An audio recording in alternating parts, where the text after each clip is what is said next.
The greatest thing about working on a Spider-Man game is that you're working on a Spider-Man game.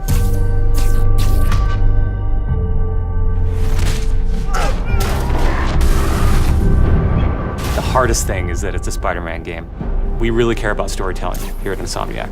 And I think that's how we go into every day we come here. There's this push to really get it right. One of the most compelling things about Spider-Man is just when Peter Parker and Spider-Man's worlds collide. And we've tried really hard to weave the two stories together to create a story that is not necessarily just a superhero story, but a human story as well. So this Spider-Man is a little different. He's older, he's 23, so he's been Spider-Man for 8 years, and kind of like an athlete in the prime of his career, he's starting to get good at the Spider-Man thing. The nice thing about playing an experienced Spider-Man is that he's already familiar with his powers, right? He's not just discovering them. We always think of Spider-Man as, we call him, the acrobatic improviser.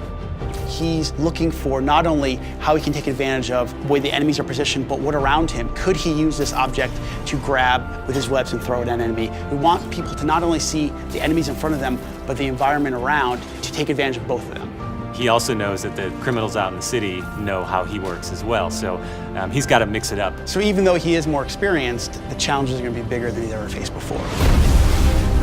Spider-Man has a rich history of having great stories. The core of our story is this duality between being Peter Parker and being Spider-Man. What's cool about Mr. Negative is that he also has a duality. He's got his positive side as Martin Lee, who runs the homeless shelters in the city, but he also has his negative side. When Peter makes the connection that the leader of the inner demons is the guy who my aunt works for, we got the perfect collision of those two worlds.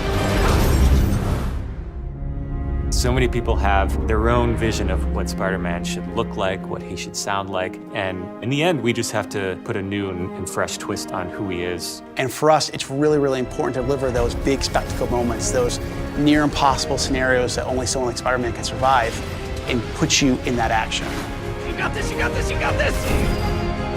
We understand what this character means to people in here, and we're making this game with a lot of heart, and we're going to do whatever it takes to give people the ultimate Spider-Man experience, the game that they've been waiting for.